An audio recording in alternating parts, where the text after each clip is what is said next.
Hello friends, आज हम इस वीडियो में बात करेंगे क्लैम्प मीटर के बारे में।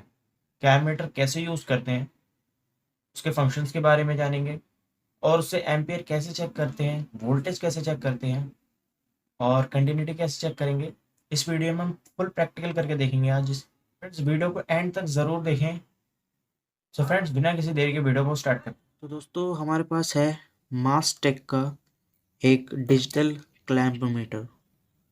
अब इसे क्लैंप मीटर क्यों कहते हैं? क्योंकि इसमें एक क्लैंप लगा हुआ है, इस वजह से इसका नाम क्लैंप मीटर है। इसके फंक्शंस के बारे में जानने से पहले इसके सिंबल्स के बारे में जानना होगा कि ये क्या काम करते हैं। तो पहले इनके साइनों को जान लेते हैं दोस्तों, फिर इसे यूज़ करना सीखेंगे कि इसे यूज़ कैसे करते हैं। हमें एक डिस्प्ले दे दी जाती है नीचे, और ये वोल्टेज के लिए रेड वाली लीड, और ये सेकंड वाली हमारी कॉमन के लिए है, और ये एक्सटर्नल के लिए है जो कि हमारी लाल वाली यहाँ पे लग जाती है यूज़ करने के लिए। सबसे पहले आता है जो हमारा इसमें साइन आता है एम्पियर का। ये जो साइन है हमारा एम्पियर का, ये है एसी करंट का। ये साइन जो है एसी करंट का है, इसीलिए एसी करंट इसमें हम मेजर करते हैं, नापते हैं एसी करंट। सेकंड आता है हमारा हर्ट्स। हर्ट्स का साइन आता है हमारा फ्रीक्वेंसी का, जिससे हम फ्रीक्वेंसी नापते हैं। और थर्ड आता है हमारा एसी वोल्टेज का साइन। ये जो साइन है हमारा एसी का साइन है, वी इसके आगे लग गया तो यानी कि एसी वोल्टेज। एसी वोल्टेज नापेंगे हम इससे। और फिर उसके बाद आता है हमारा डीसी वोल्टेज। ये जो साइन है हमारा, ये डीसी का साइन है, वी यानी वोल्टेज, डीसी वोल्टेज नापेंगे हम। डीसी वोल्टेज नापते हैं। फिर आता है साइन हमारा डायोड का। डायोड चेक करने के लिए हम इस पे जाते हैं, डायोड वाले ऑप्शन पे।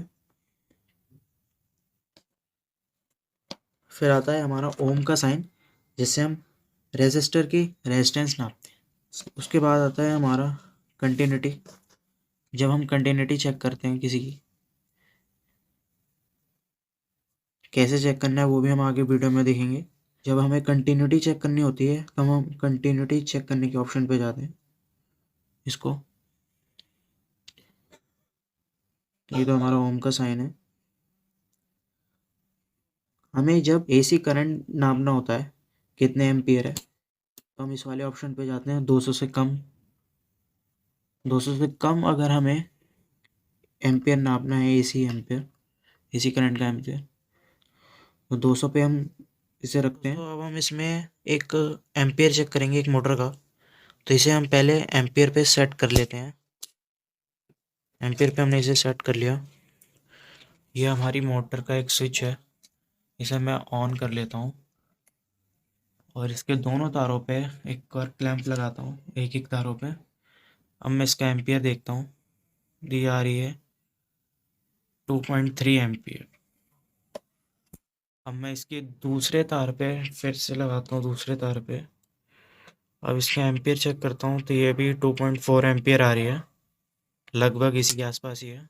फिर से एक और बार चेक करता हूँ दूसरे तार पे लगा के, तो 2.3 आ रहा है दूसरे तार पे। इसे मैं निकाल के एक बार फिर दूसरे पे चेक करता हूँ, तो अभी 2.4 2.3 लगभग उतना ही आ रहा है।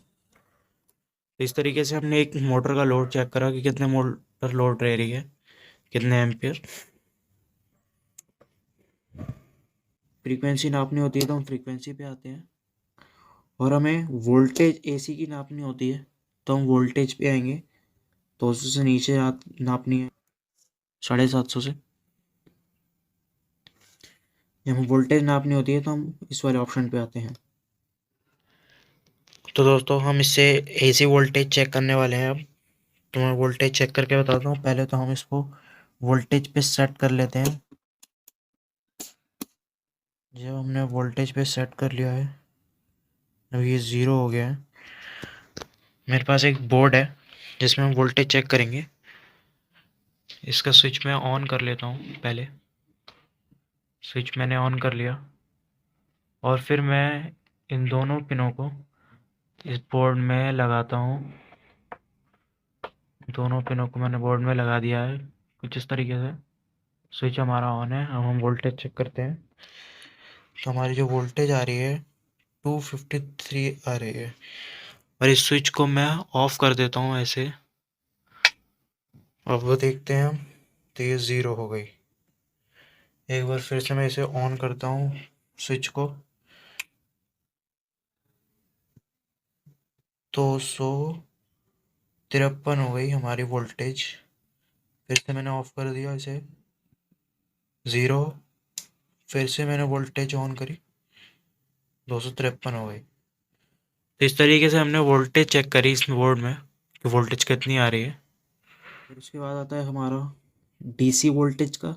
डीसी वोल्टेज नापनी हो 2, 20, 200, 1000 के बीच में हम डीसी वोल्टेज नापते हैं।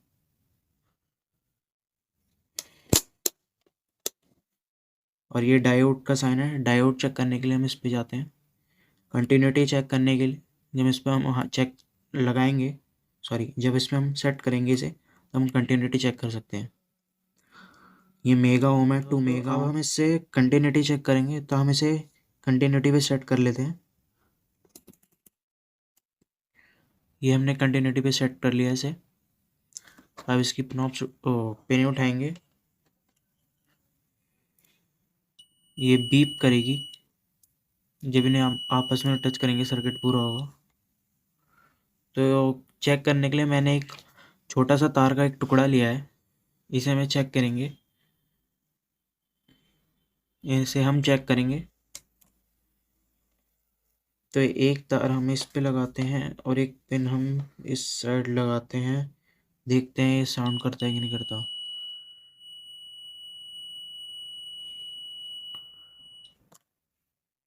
फिर से चेक करते हैं एक बार। साउंड कर रहा है।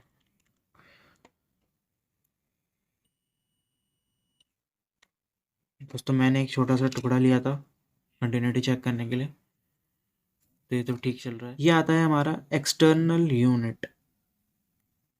ये एक्सटर्नल यूनिट है इंसुलेटर टेस्टर। ये इंसुलेटर टेस्टर के लिए है हमारा। जब हमें इंसुलेटर टेस्ट करना होता है तो हम इस वाले ऑप्शन पे आते हैं। ये एक तरीके का मेगर का काम करता है। ये ऑप्शन जो है ये मेगर का काम करता है एक तरीके का। और यहाँ हमारे साइड में एक होल्ड का बटन दे दिया जाता है। जैसे कोई रीडिंग होती है, कोई रीडिंग आई इस पे, जैसे कि हम चेक कर लेते हैं अभी। जैसे कोई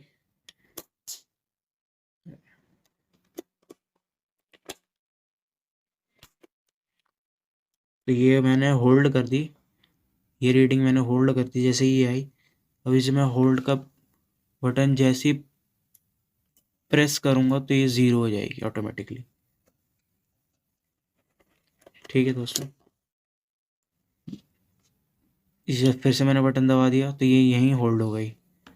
फिर से मैंने इसको 0 करा तो ये 0 हो गई। तो इस तरीके से ये होल्ड का बटन हमारा काम में आता है।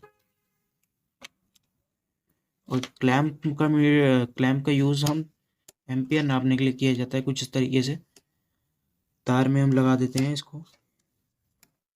जैसे कोई तार है, इसमें कितना एम्पियर करंट फ्लो हो रहा है वो हम चेक करने के लिए इस पे लगाएंगे। डिस्प्ले पे हमारा करंट दिखाई देता है।